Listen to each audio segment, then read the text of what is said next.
The morning sun spilled through the lace curtains, painting golden streaks across the small kitchen table where Martha sat, hands wrapped around a warm cup of tea. The quiet hum of the refrigerator and the distant chirping of sparrows were the only sounds that filled the house. It had once been a home full of laughter, of bedtime stories, of birthday songs, of whispered promises that a mother and daughter would always stand by each other. But lately, that laughter had turned into silence. Martha glanced at the clock. *** 7:45 a.m. ***, her daughter, Elena, was running late again. Not unusual these days. When she finally appeared, Elena's footsteps were quick, purposeful, almost impatient. Her long dark hair was tied loosely. Her phone glued to her hand. "Morning, Mom," she said flatly, brushing past her to grab a slice of toast.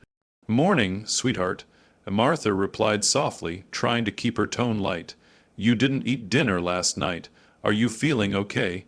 Elena shrugged. "Just busy. Daniel and I were working on something." Martha tried not to show her frown. Daniel, that name had been slipping into their conversations more and more. Daniel was her late husband's nephew, a handsome, charming, and, in Martha's opinion, dangerous in a quiet way. He had a way of twisting words into promises, of making people believe him even when they shouldn't. "Working on what?" Martha asked, pretending casual interest. Elena's eyes flickered briefly, guilt. Annoyance, before she said, "Just some business ideas. Daniel knows people who can help me start something of my own. You wouldn't understand." There it was again, that sharp tone that sliced through Martha's heart every time. "I might understand more than you think," she said, forcing a smile. Elena didn't respond. She kissed her mother's cheek quickly, as if out of habit, and hurried out the door. The moment the front door closed, the house felt colder. That evening, Martha sat alone at the dinner table. She had made Elena's favorite, creamy mushroom soup and garlic bread. The smell filled the kitchen, comforting and familiar, but the seat across from her stayed empty. When the clock struck 9, her phone buzzed with a text. ***, Elena. ***, don't wait up. Having dinner with Daniel. Love you." The words "love you" should have been a comfort, but instead they stung. Martha sighed. For 22 years she had poured everything into her daughter. After her husband's sudden death, she had worked 2 jobs just to keep them afloat. She'd given up friends, vacations, even her own health, all for Elena's future. And now she couldn't recognize the person her daughter had become. Still, she refused to give up on her. A week later, the first sign of real trouble appeared. Martha was cleaning Elena's room, something she hadn't done in years. On the desk, under a stack of papers, she found an opened envelope. Inside was a printed document titled ***, Property Transfer Agreement. ***, her heart froze. The form had her house address, her name, and a blank space for a signature. And on the corner of the page, in Daniel's unmistakable handwriting, were the words, "Once she signs, we're set." Martha's knees weakened. Once who signs. It couldn't be Elena wouldn't. She placed the papers back carefully, her heart racing. Maybe it was a misunderstanding. Maybe Daniel was manipulating her daughter. That had to be it. But over the next few days, the distance grew colder. Elena avoided eye contact, took phone calls in whispers, and spent hours locked in her room. Sometimes Martha would catch fragments of conversation. "Yes. She's still alive. No, not yet. Soon." Each word sank into her chest like ice. One night, unable to sleep, Martha walked down the hall and paused outside Elena's door. Voices drifted from inside, Elena's and Daniel's on speaker. "She still trusts me," Elena said, her voice trembling but determined. "But I can't just rush it, Daniel. She'll know something's wrong." Daniel's tone was smooth, almost mocking. "You're overthinking it. She's old, tired, and naive. Do what we planned. Once it's done, you'll have the house, the money, everything. You deserve it, baby." Martha clutched her chest, feeling her world collapse. Her daughter's laughter, soft, nervous, and foreign, filled the silence. "Okay," Elena said quietly. "I'll handle it." Martha pressed a hand against the wall, fighting to breathe. Tears burned her eyes, but she didn't make a sound. Her daughter, the child she had nursed through fevers, held through heartbreaks, and protected from the world, was planning to destroy her. That night, Martha lay awake until dawn, staring at the ceiling, her mind racing. She replayed every moment, every hug, every "I love you," wondering where she had gone wrong. But by morning, her grief began to harden into something else, something colder, steadier, resolve. If Elena was truly planning something, Martha needed to know exactly what. She needed to be ready. And so, she smiled when Elena came to breakfast the next morning, as if nothing had changed. She poured her tea, asked about her plans, and even laughed at her daughter's jokes. But behind that smile, something inside her had shifted. Because a mother can forgive anything except betrayal, and in the calm before the storm, Martha decided one thing: if her daughter was going to play a dangerous game, she would play it better. The first Sunday of October arrived cold and gray, the kind of day that begged for comfort, warm socks, a soft blanket, and home-made soup. For most of her life, Sundays had been sacred for Martha and Elena, their mother-daughter day. No matter what else happened during the week, they always shared dinner together. Martha decided to keep the tradition alive, even if everything inside her screamed that something had changed forever. That afternoon, she shopped carefully, picking out fresh mushrooms, cream, parsley, and crusty bread. The familiar ritual of cooking steadied her trembling heart. She diced onions, stirred butter into a golden swirl, and let the aroma of garlic and thyme fill the air. By the time Elena came home, the house smelled like memories, the kind that once felt like love. Elena's heels clicked sharply on the floor as she entered the kitchen. "You made soup," she said, forcing a bright smile that didn't reach her eyes. "I thought it would be nice," Martha replied. "It's been a while since we've eaten together." Elena nodded, setting her purse down. "Sure, Mom, I could use a break." They sat together at the small dining table, the steam rising between them like a fragile curtain. For a moment, it almost felt normal again. Martha wanted desperately to believe that what she'd overheard was some terrible misunderstanding, but then she saw it, the tiniest flicker of movement. Elena's hand hovering just above the soup pot, her eyes darting toward the hallway as if to make sure they were alone. And then a small packet appeared between her fingers. She tore it open swiftly, tilting it over the pot. A pale powder dusted the surface before dissolving. Martha's breath caught. The world seemed to freeze. She couldn't move, couldn't speak. The woman who had taught her daughter to walk, to write her name, to say thank you, sat motionless, watching her child poison her dinner. Elena stirred the soup gently, humming under her breath.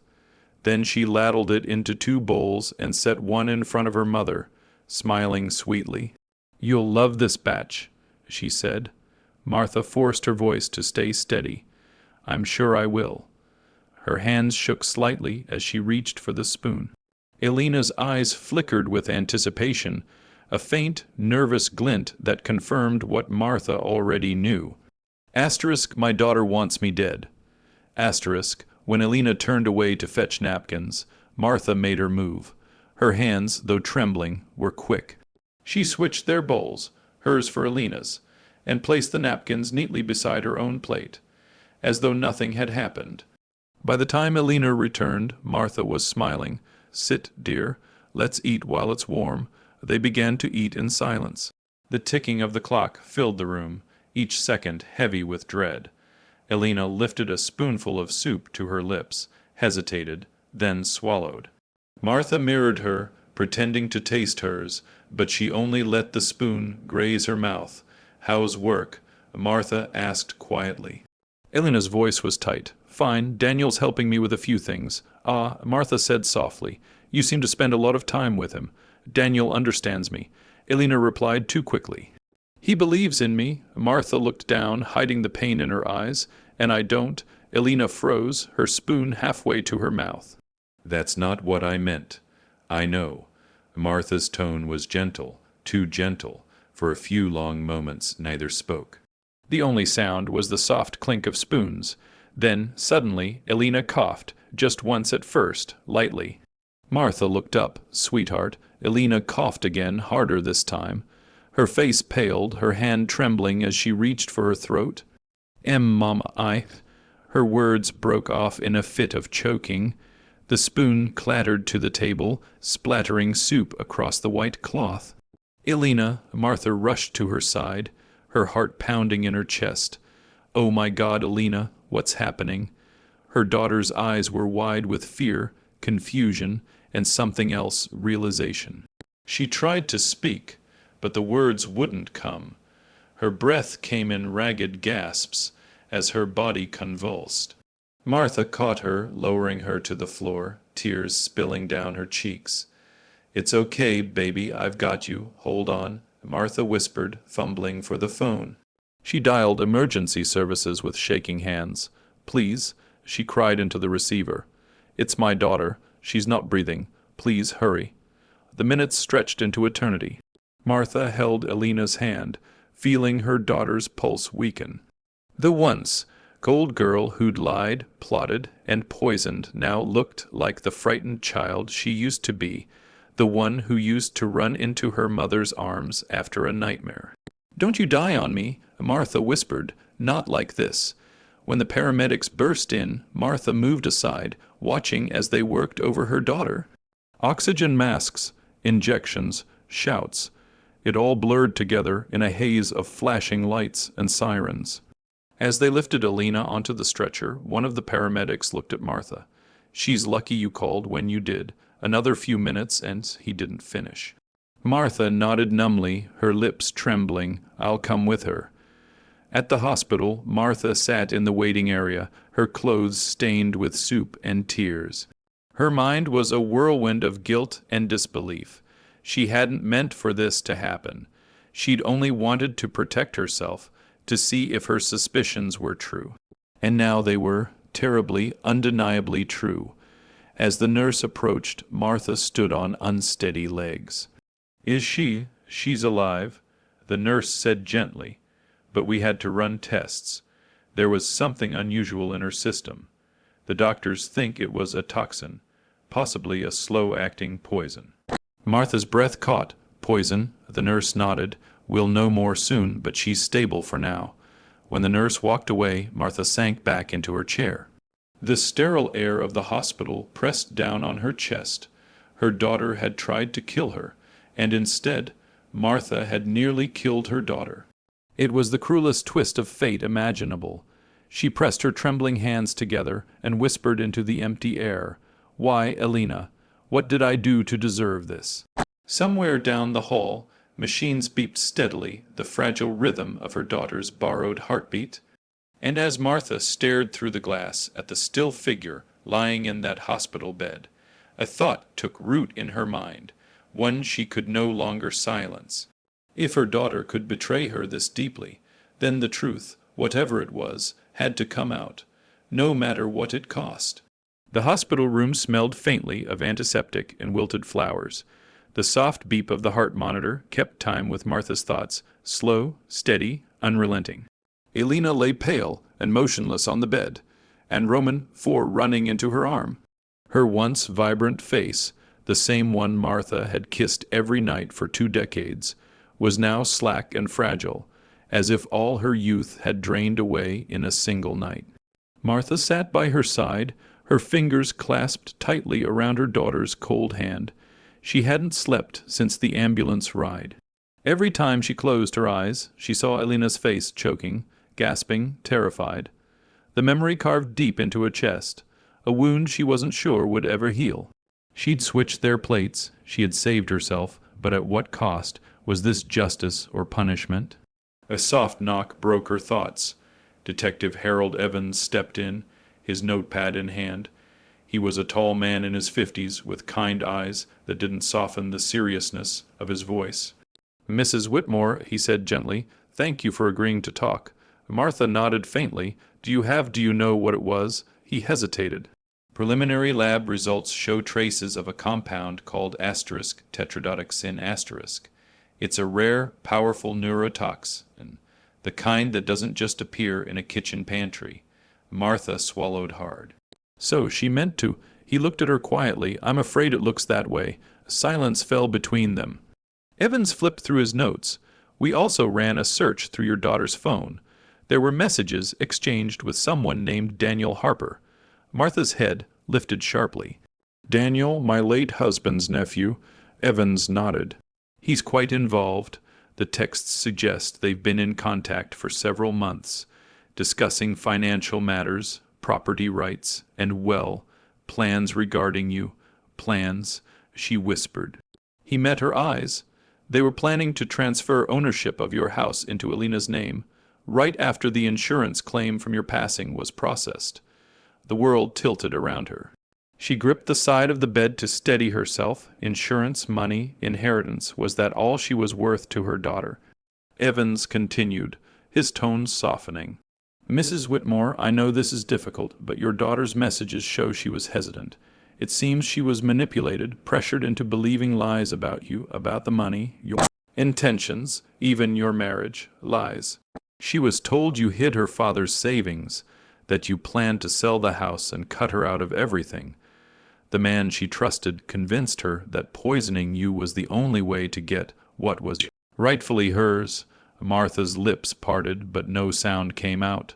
The air felt heavy, suffocating. Evans closed his notebook and stood. She'll need to make a statement once she's stable. And we'll be picking up Mr. Harper this afternoon. He won't get far. As he left, Martha stared at the faint rise and fall of her daughter's chest. Each breath was a reminder of how close she'd come to losing her child, and how far she already had. That evening, as the sky turned crimson outside the hospital window, Elena began to stir. Martha stood, heart racing. Sweetheart, can you hear me? Elena's eyelids fluttered, her lips parting in confusion. Mom. Her voice was a faint whisper, childlike. I'm here, Martha said, tears blurring her vision. You're safe. You're in the hospital. You got sick. Elena blinked slowly, her gaze darting around the room before settling on her mother. The moment recognition dawned, she froze. Her eyes filled with horror, not fear of her surroundings, but of what she remembered. Mom, she stammered. The supply. Martha reached out, touching her cheek. SHH, don't speak, just rest. But Elena shook her head weakly. No, you don't understand, he told me. He said you were lying to me, that you... Her breath hitched as tears streamed down her face. I didn't want to. I just wanted what was mine. Martha's chest ached. Elena, listen to me. I never took anything from you. Everything I ever did was for you. Every penny I saved, every sacrifice I made. It was all so you'd never have to struggle like I did. Elena's sobs came harder. He said you were hiding Dad's money, that you didn't love me anymore. He made it sound so real, Mom. He said if you were gone, everything would finally be okay. Martha drew in a trembling breath, and you believed him. Elena turned her face away, unable to meet her eyes. I was angry, I was stupid. I wanted to believe someone cared about me the way you used to. The words pierced deeper than any knife. The way I used to, Martha repeated softly. Elena, I never stopped. Silence filled the room, thick and unbearable. Finally, Elena whispered, what happened to Daniel? He's being arrested. Martha said, the police have your messages, the calls, everything. Elena's body went limp, her face twisting with shame. I didn't think it would go this far. I thought. She broke down again, sobbing into her hands.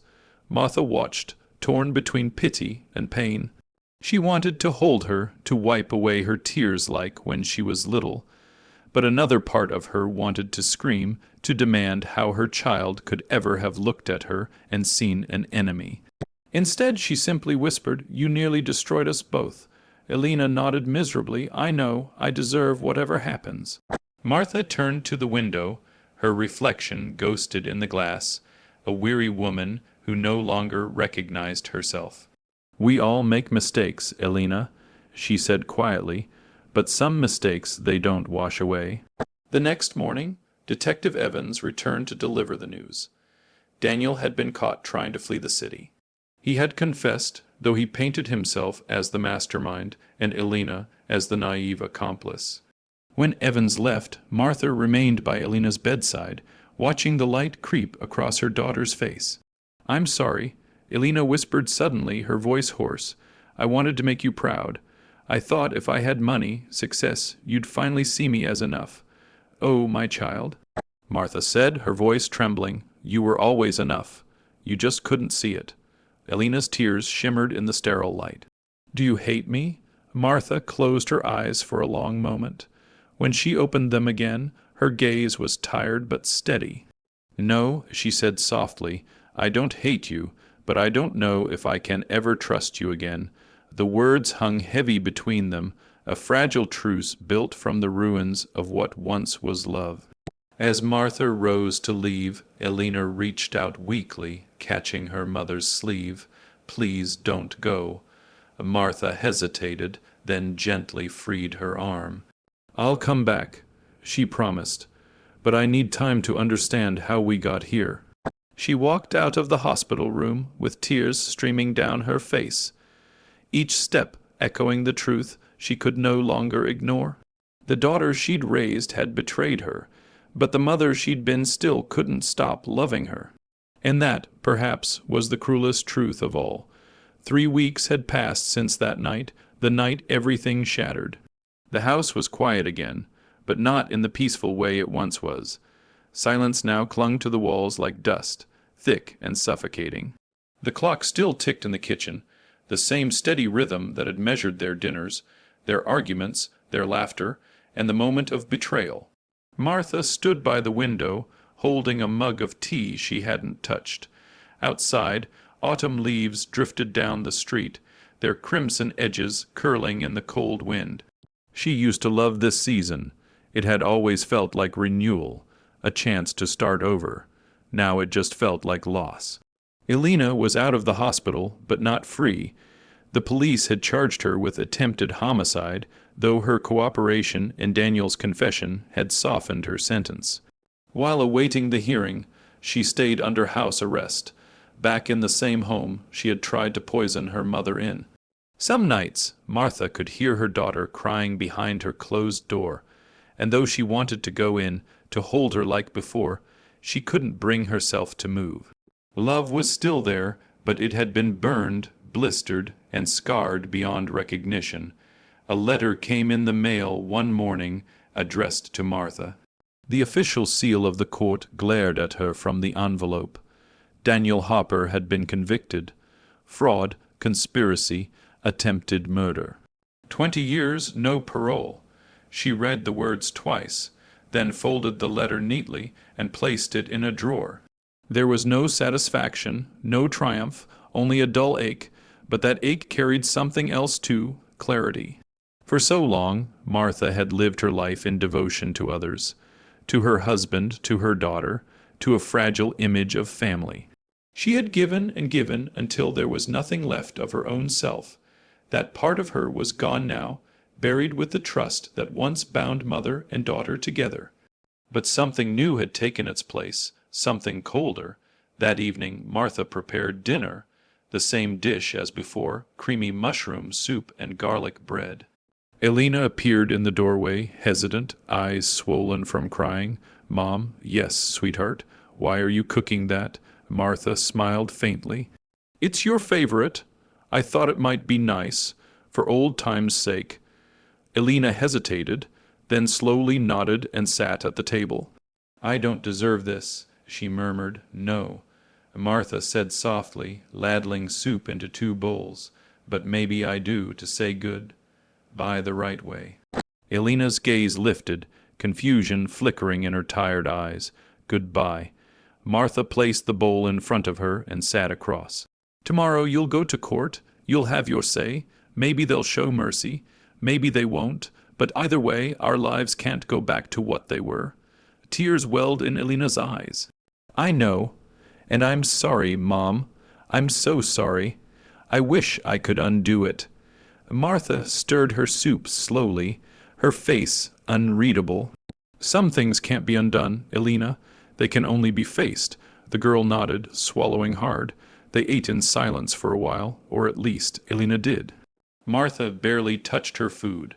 The smell filled the kitchen again, stirring ghosts neither of them could escape. Finally, Elena broke the silence. I don't understand. After everything, why are you being kind to me? Martha's gaze lifted, and for the first time in weeks, her expression softened, though her voice carried the weight of sorrow. Because I loved you before I ever feared you, she said, and because I refused to let the worst thing you did become the last thing I remember of you. Elena's lips quivered. You still love me, Martha nodded once, always, but love isn't the same as trust, and it isn't forgiveness. Love can survive in ruins. That's what makes it so cruel. Elena covered her face with her hands, sobbing quietly. Martha watched her for a long moment, her heart twisting with pity and fatigue. Then, without another word, she stood and went to the sink, rinsing her spoon. The next morning, Martha woke early. She had hardly slept, but she felt strangely calm. The house was quiet again, Elena's door slightly ajar, her suitcase packed by the bed. Before leaving for court, Elena found her mother sitting at the table with a folder in front of her.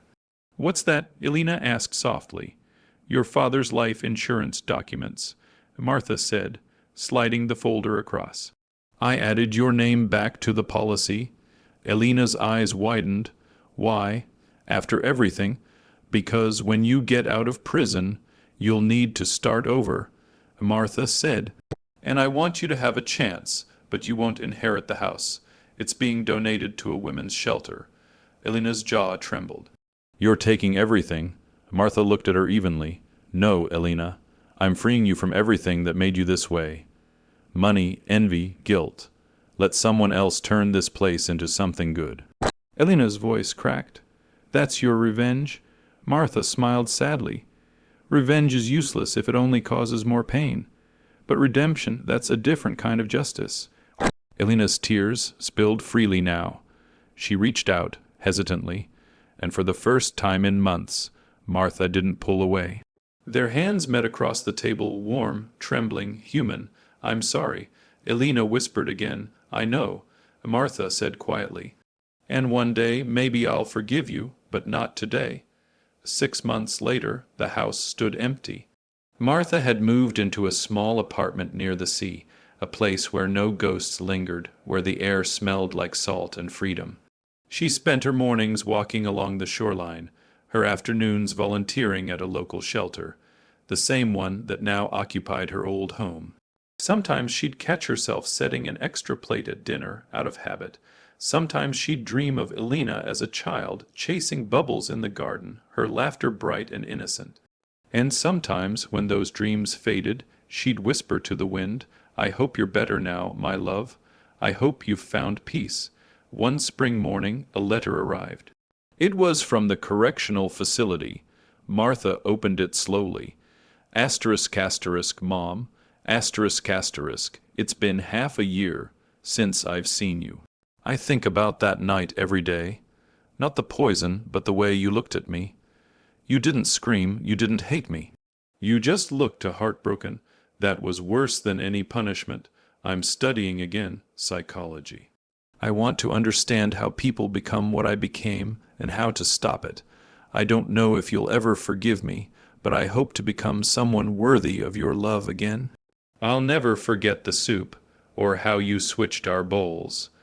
Maybe you saved my life twice that night, once from poison, and once from myself. With love, asterisk, asterisk, Elena, asterisk, asterisk, Martha's tears fell softly onto the page. She pressed the letter to her chest and closed her eyes. There was no perfect ending, no neat resolution. Some wounds never closed. But in that moment, the ache in her heart felt lighter, as if something had finally shifted, just enough to let the light back in. She walked to her kitchen, poured herself a cup of soup from the pot simmering on the stove, and smiled faintly. When the wind brushed through the open window, carrying the scent of the sea, she whispered, "This time I made it with love."